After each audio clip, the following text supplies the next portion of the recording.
Okay, good morning. Dami na namang naipon for unboxing. Yan, unbox ko lang to. Itong malaki na to, binuksan natin ng anak ko. Pero checking ko ulit.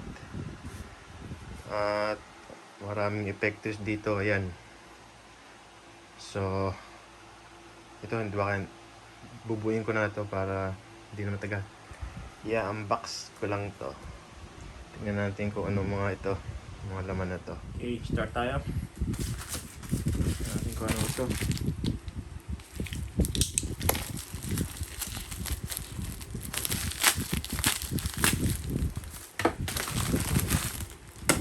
Uy. LED. Kalimutan ko yung pangalan ito. T5 or something. Ito yung mga nilalagay sa mga dashboard ng mga sasakyan. Pang backlight. Dami. Bumili lang ako for mga project. May mga papalitan. Yep.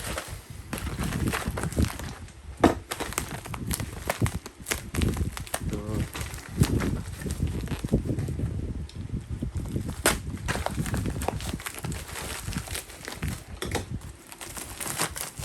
Mga electrical pala ito mga pinag-order ko na ito mga connector. Yan o. Papatan. Yan.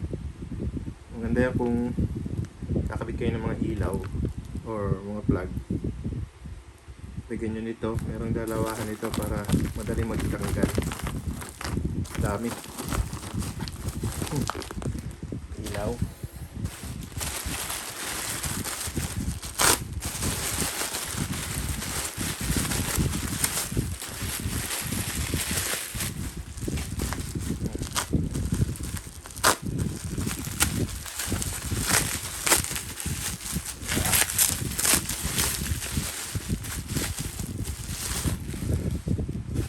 Connector pala nito 6 pin tatlo.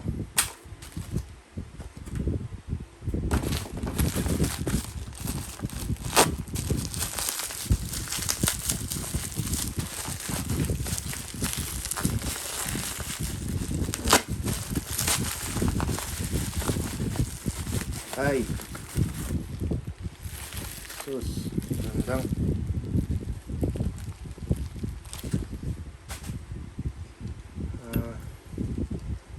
Nag-upgrade kasi ko ng battery. Ano to? BMS monitor para dun sa JK BMS. Makikita niyo yan in the picture. Pag hindi na busy, bibili pa ako ng mga battery. Mag-upgrade ako ng Powerwall. Meron na akong JK BMS. Bibili na ako ng monitor. Pangan nyo na lang. So, number 2.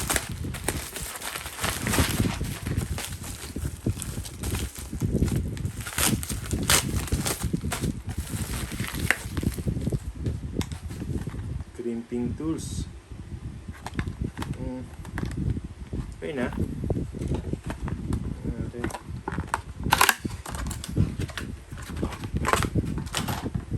mga terminals.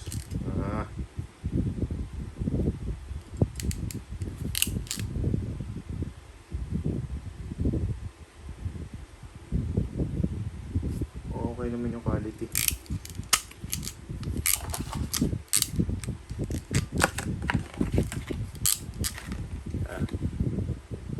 Tapon na natin ito. Yan o. Tapos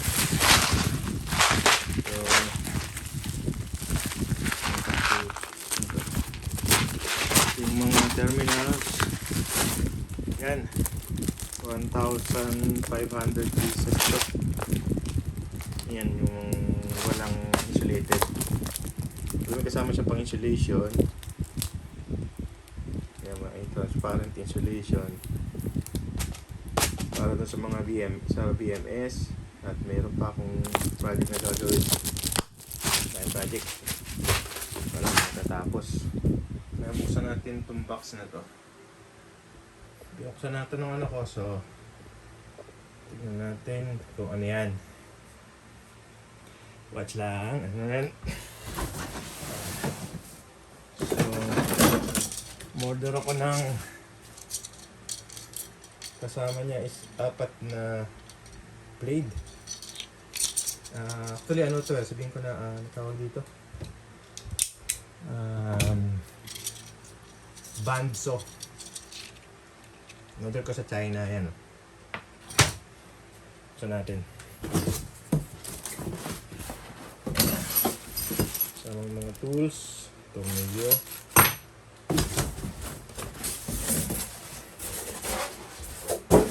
Ay, masura. Yun, no? Yan yan. Yeah.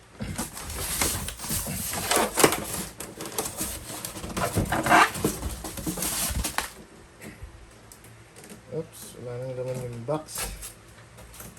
Baba ko muna ito.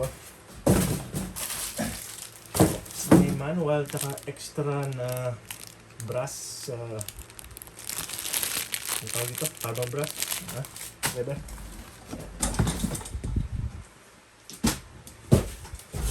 Yeah. Isin natin ang camera.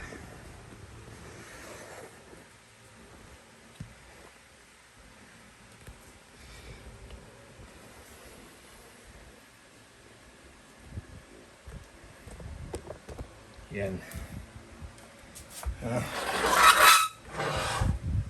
Paano ba ito? Yun.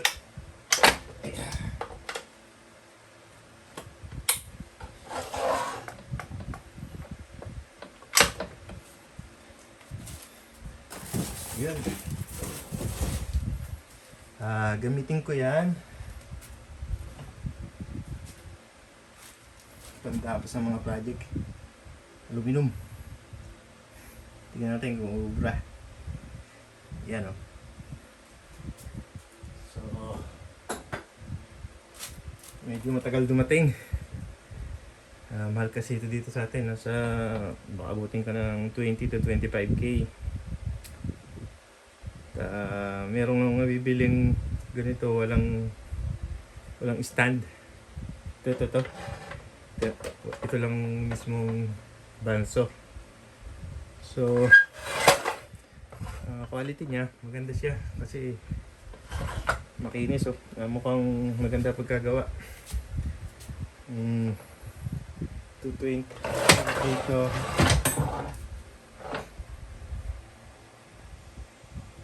Yan, medyo malayo. Is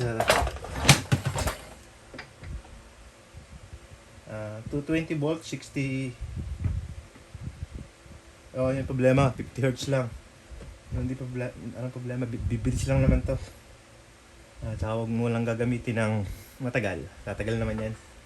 50 Hz. Tapos 1,100 watts. So, para maalagaan siguro gamitan ko ng inverter na auto. Meron akong 220 volts na inverter yun sa solar para hindi na rin ako gumamit ng grid. Meron akong 3,000 watts inverter na pure sun wave. Doon ko sasaksak. Doon ko sasaksak para ayos. Yan o. Yan. Pwede siyang gamitin.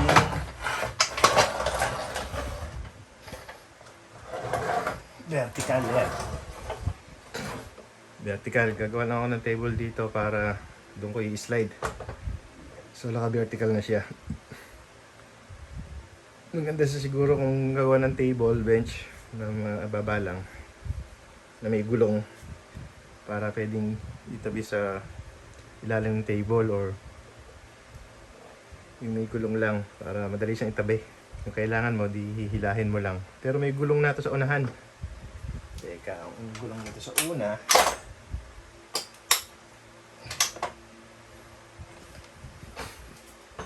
Ayan o. May gulong o. Hihilahin mo lang.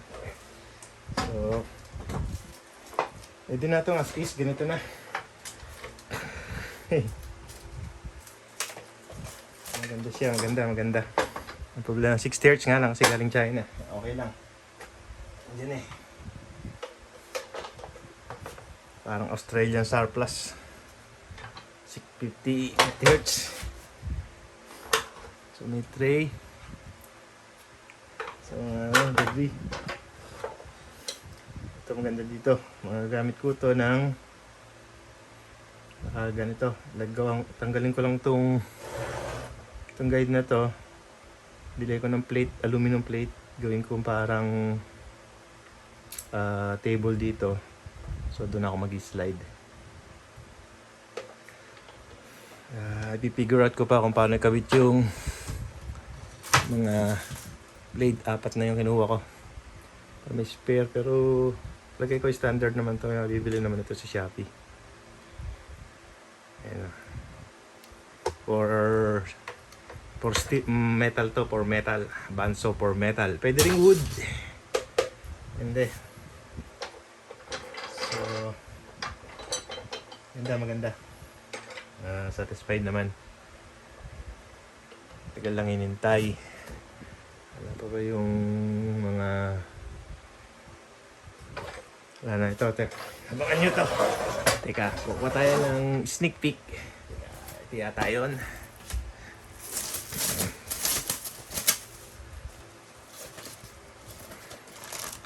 Hindi ito.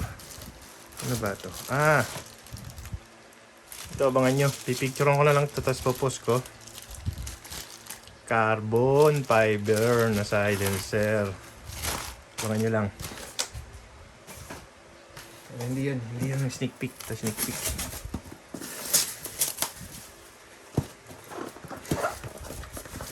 Ito ba yun?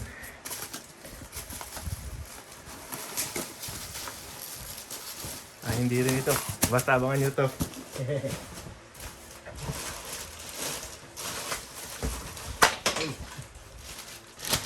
Ito pala, ito.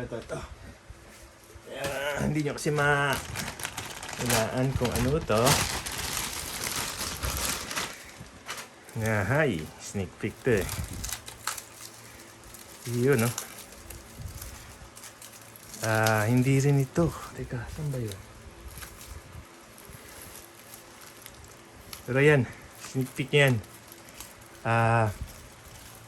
Parang bullpup to style. Indo. Bubuin ko muna. Kasi, pero gawan ko siguro ng video yung pagbubuo. Tingnan natin kung mabubuo ko agad. Sana.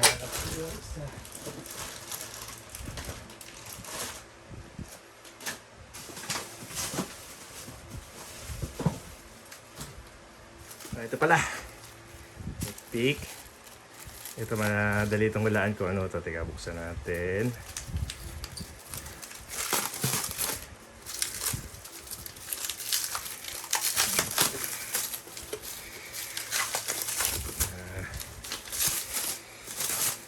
Natin pagaluluin dito to. Tactical to, tactical.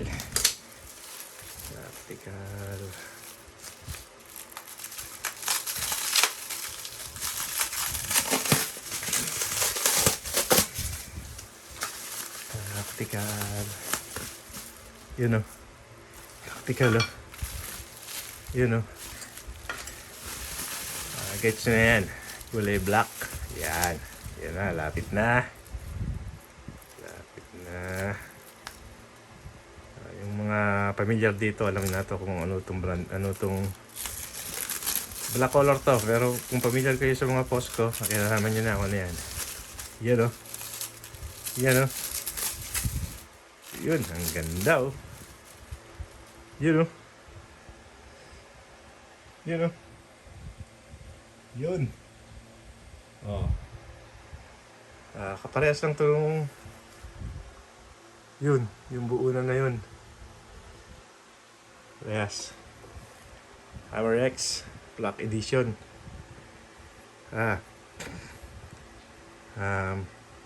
Ito bubuin ko.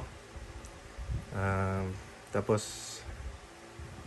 pambenta, abangan nyo na lang. Uwiin ko to, tactical type. Kaya ang problema, wala na akong nabiling T-Rex na regulator na yung babagay dito. So pakabitan ko na lang ng Taiwan na regulator with knockdown. Upgrade ko ng German disc.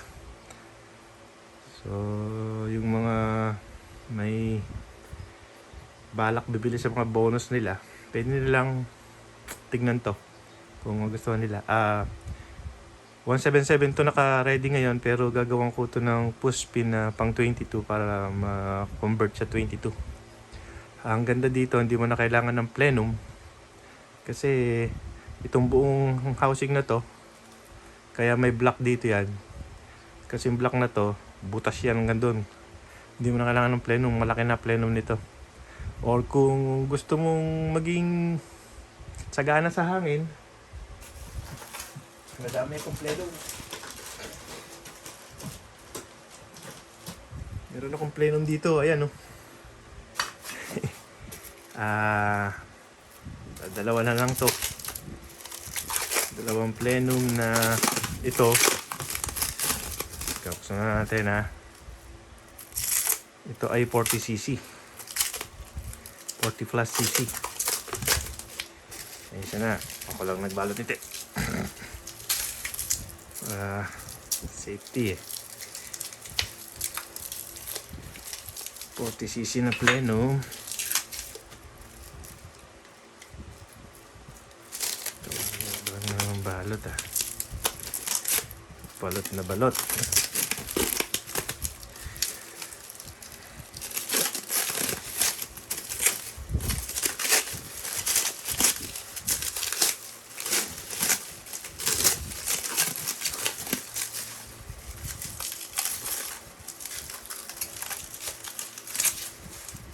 Yan o. Dalawang piraso yan. 40cc na plenum. Bali ang design nito. Yan, dinesign nung G1 half. Tapos 2 pieces bali ito. Andyan, may shield dyan yan. Ganyang mahaba ang thread. So, tested naman to. Tested dyan. 40cc. 40 plus cc. Ito is 20. Ito alam ko 18 to 20 plus. 18 pataas din. Pababa. 20cc to. Ayan, dalawa.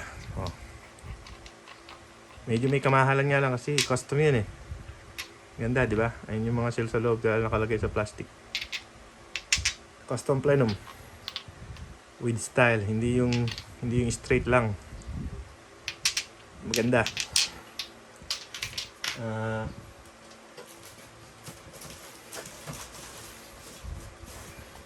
May stock din ako ng ito, alam nyo to, ito ko sa inyo para may clue kayo.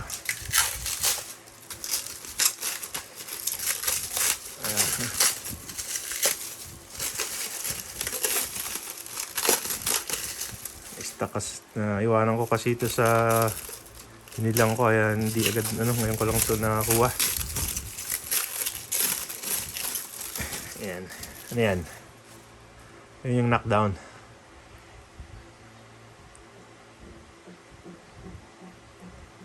Bali, ito sa regulator, China or Taiwan, M18. Yan, ito sa battle. Yan o. Dalawang piraso. Ito, isang set. One battle. And sa regulator. Tapos ito yung knockdown. Yan. Yan. Knockdown sa battle. So, yung kayo ng idea kung paano. Ito isang set. Isang set. Tapos, kung gusto mong magkaroon ng spare, meron pa. Isa. Kung dalawa yung battle mo. So, halimbawa may battle ako dito. Yung battle na to, ito yung sa kakabit ko sa bullpup. Ilang bato. May sticker kasi na black niya. Yung tinanggal eh. Siguro nasa 0.30 cc. Anyway, ito yung sa M18. M18 lang stock natin. Wala tayong ibang stock. Ayan yung battle. Kapit nyo lang yan. Ayan. Knockdown na. Palit. Tapos kung meron kayong isa nito, dalawa battle nyo. Convenience ba? Pang maintenance. Hindi ka nasasayangan ng hangin. Lalo na yung walang compressor. Tapos ayan. Pang regulator. Haba lang ng konti. Ganun talaga kung gusto mo ng convenience at saka style.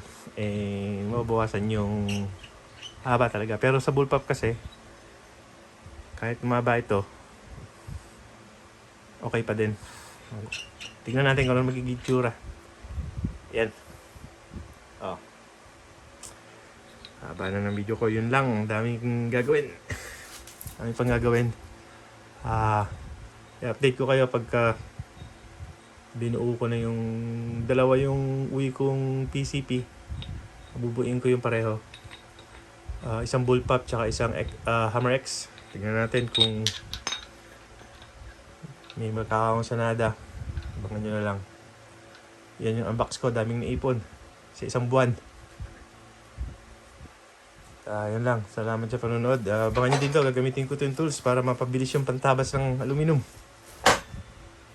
Salamat!